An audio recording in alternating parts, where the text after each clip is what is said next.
قبرستان میں کھڑا رو رہا تھا نا تو کسی نے دیکھا، پوچھا بابا کیا ہوا؟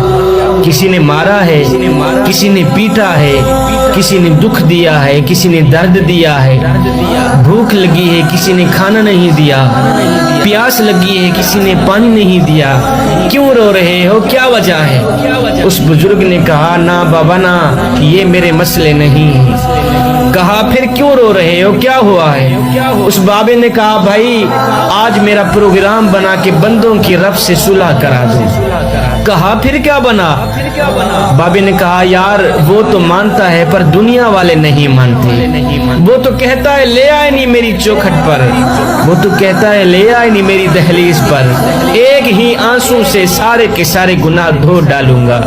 ان کو بول ایک بار میرے دربار پہ آ کر تو دیکھیں، ایک بار اپنا دامن پھیلا کر تو دیکھیں، اور بخشش کی حد نہ کر دو مجھے رب العالمین بھی نہ کہنا، بخشش کی انتہا نہ کر دو مجھے رب العالمین بھی نہ کہنا۔ میرے دربار پر اگر فرعون آ جاتا میں تو اس کو بھی بخشنے کے لیے تیار تھا، تو میرا اپنا ہے، تیرا میرا تو ذاتی تعلق ہے، اس لیے کہ تو میرے حبیب کا امتی ہے۔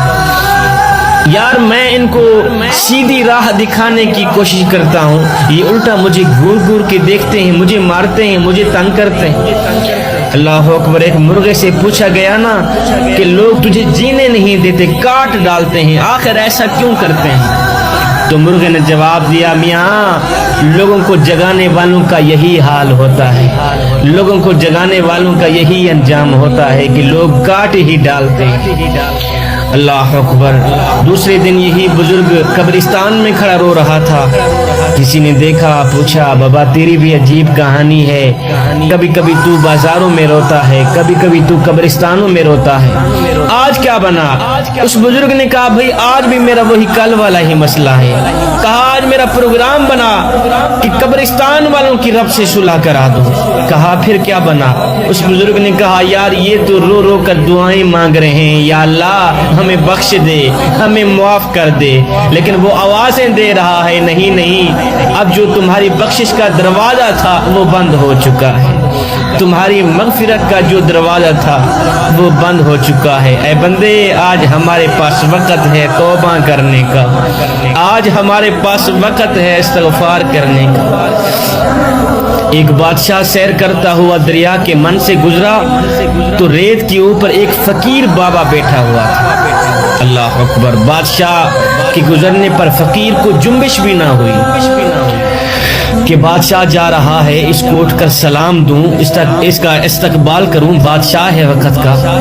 فقیر خاموش ہو کر ریت کے اوپر ہی بیٹھا رہا، بلکہ لیٹا ہی رہا۔ بادشاہ نے دل میں سوچا کہ شاید یہ فقیر مجھے نہیں جانتا۔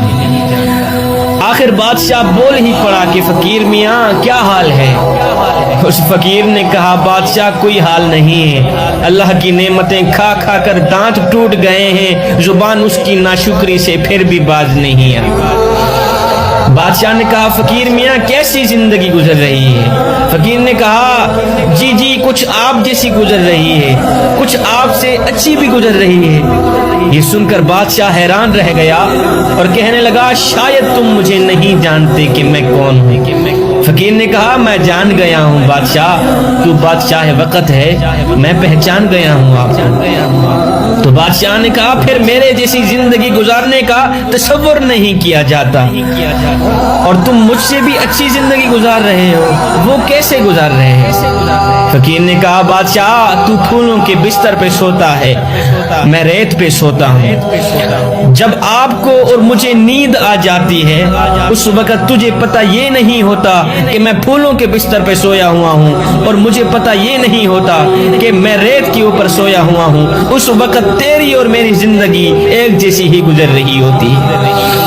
اور اے بادشاہ سن، جب رات کا دوسرا پہر آتا ہے اس وقت تو سویا ہوا ہوتا ہے، میں نماز تہجد کے لیے مصلی بچھا لیتا ہوں، اس وقت میری زندگی تیری زندگی سے اچھی گزر رہی ہوتی ہے۔ جوانوں اپنی زندگی کو مالک کی دہلیز پہ لے آؤ، اپنی زندگی کو مالک کی چوکھٹ پہ لے آؤ۔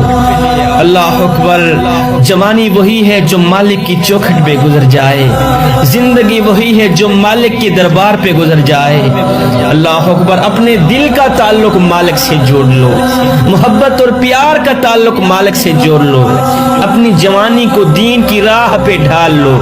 میرے کریم آقا نے فرمایا میں اللہ کا حبیب ہوں، میں اللہ کا حبیب ہوں۔ پھر فرمایا صرف میں ہی نہیں، جو جوانی میں توبہ کرتا ہے وہ بھی اللہ کا حبیب بنتا ہے۔ آؤ اللہ کے حبیب بن جاؤ، آؤ اللہ کے دوست بن جاؤ۔ اللہ اکبر، جب تم اپنی ساری زندگی اللہ کے نام پہ کر دو گے تو پھر وہ ساری کائنات تمہارے نام کر دے گی۔